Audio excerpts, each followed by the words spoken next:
منتظر شدن حکم خداوند قادر، خداوند متعال مناره‌های بلند بنیاد می‌کند تا که پیامبران را در آنها جا دهد. به شهیدان و شخصان صالح الله تبارک و تعالی کرسی می‌ماند. مردم جزای ترساوری که الله متعال برای آنها تیار کرده است انتظارند. مردم قطار می ایستند، قطاری که درازیش از شرق تا به غرب می رسد و الله کریم به آنها می گوید من مالک امروز هستم، من آن قاضی هستم که حکم با عدلانه را می برارد. امروز یگان کس بی جزا نمی ماند.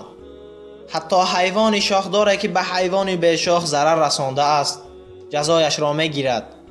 آنگاه آدمان از ترس شرق را از غرب، طرف راستشان را از چپ فرق کرده نمی توانند.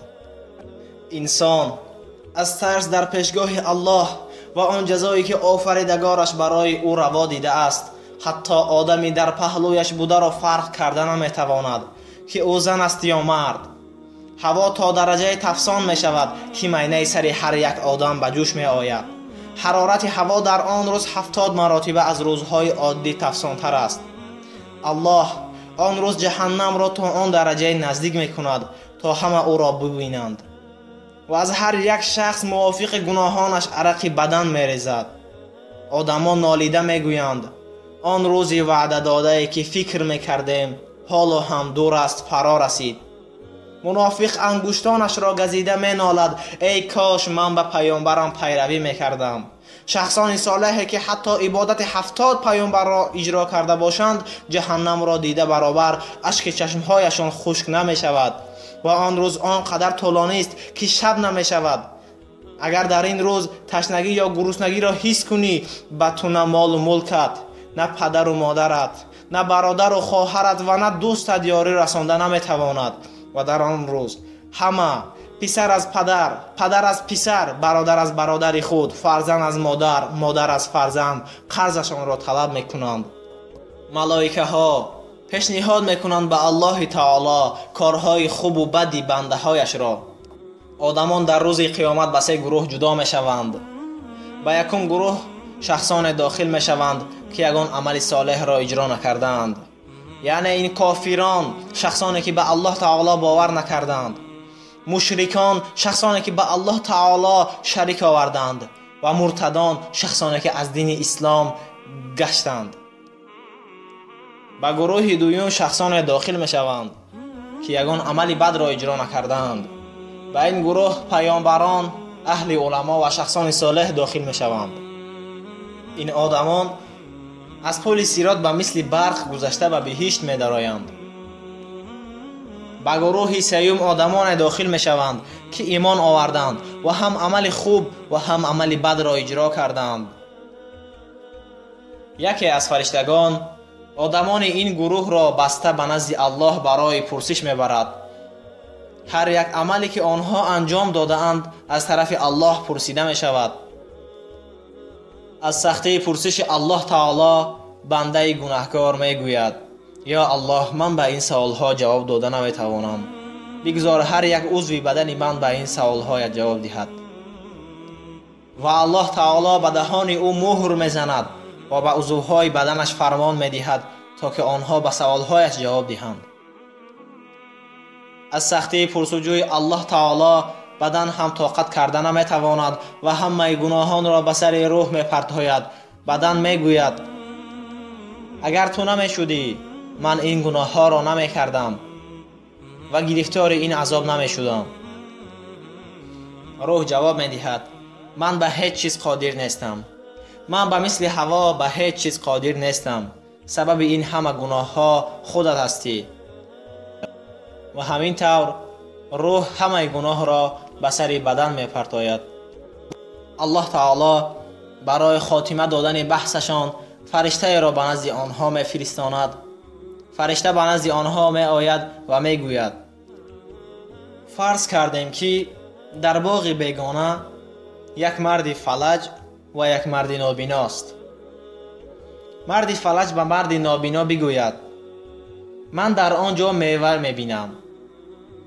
مرد نابینا به فلج جواب دهد من تو را پشتواره میکنم، به درخت میبرایم، تو باشی میوه ها را میچینی.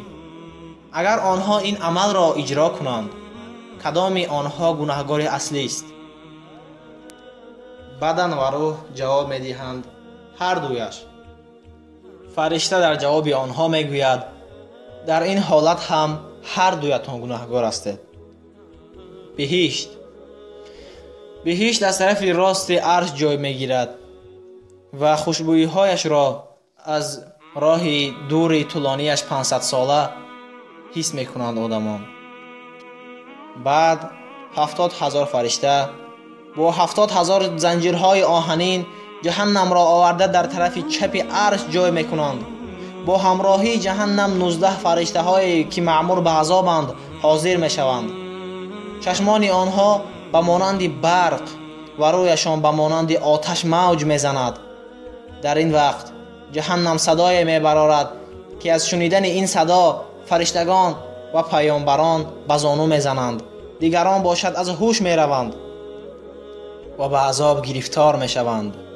مسلمانان گناهکار در بین خود مصلحت کرده میگویند شخص را یابیم تا که در نزد الله برای ما بخشش را طلب کند و آنها بر خلاصه می آیند که به نزد حضرت آدم علیه السلام روند. آنها به نزد حضرت آدم علیه السلام می روند و می گویند ای آدم تو پدر انسان ها هستی. الله تو را با قدرت خود بیافرید و او به فرشتگان فرمان داد تا که در نزد تو سجده کنند. پس به الله مراجعت کن تا او ما را ببخشد. مگر نمی بینی که ما چه عذاب میکشیم؟ آدم علیه السلام جواب میدهد پروردگار من امروز چنان خشمگین است که به آدمان هیچ وقت چنین خشمگین نبود. در وقتش او به من منع کرد که از میوه درختی منع شده استعمال کنم، اما من به او اطاعت نکردم. من از تقدیر خودم نگران هستم. به نزد نوح علیه السلام روید.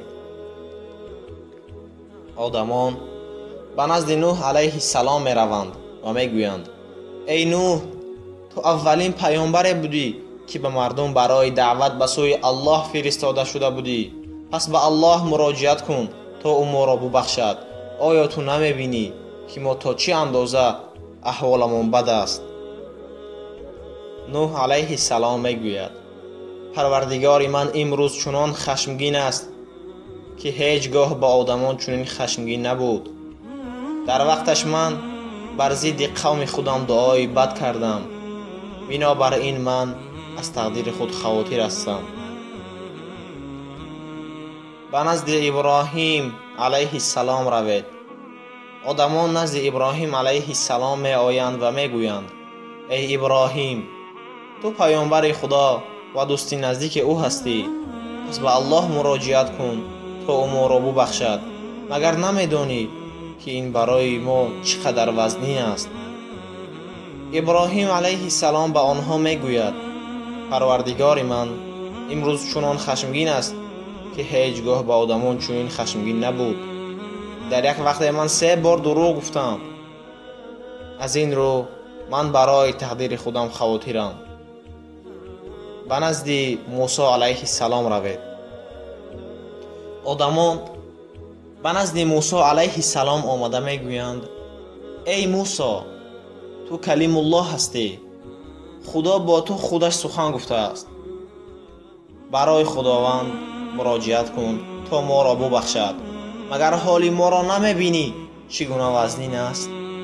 موسی علیه السلام به آنها جواب خواهد گفت امروز پروردگار من خشمگین است چنان که او هیچگاه به آدمان چنین خشمگین نبود. من در وقت شخصی را کشته بودم گرچنده که الله تعالی این کار را به من منع کرده بود. به نزد عیسی علیه السلام روید، شاید او به شما یاری رساند. مردم به نزد عیسی علیه السلام آمدند و گفتند ای عیسی تو پیامبر خدا هستی و تو با فرمان خدا به جنس مردانه از بطن مریم تولد شده ای. الله را طلب کن تا ما را ببخشد. مگر نمی بینی که چگونه عذاب میکشیم؟ عیسی علیه السلام به آنها جواب میدهد: پروردگار من امروز چنان خشمگین است که او هیچگاه به آدمان چنین خشمگین نبود. در وقتش جمعیت من و مادرم را خدا گرفتند. از همین سبب من از تقدیر خودم خاطر هستم و به شما کمک داده نمیتوانم. به نزد محمد صلی الله علیه و سلم روید. پس مردم به نزد محمد صلی الله علیه و سلم می روند. می گویند: ای محمد، تو آخرانی از پیامبران هستی. الله تعالی گناهان پیشینه و آینده ات را بخشیده است. پس در نزد الله، در پیشگاه الله بخشش را برای ما طلب کن. مگر نمی بینی که چگونه عذاب موزنین است؟ و محمد صلی الله علیه و سلم در روبروی عرش می ایستد و در نزد الله سجده می کند و او را چنان ستایش می کند که او را هیچ کس چنین ستایش نکرده بود. و الله تعالی به محمد صلی الله علیه و سلم می گوید: ای محمد، سرت را بردار، چیزی خواهی از من بپرس، من آن را به تو عطا می کنم. کسی را خواهی شفاعت کنم بگو، من آن را شفاعت می کنم. و محمد صلی الله علیه و سلم سرش را از سجده می بردارد، به طرف الله نگاه می کند و می گوید: یا الله، امتی مرا ببخش.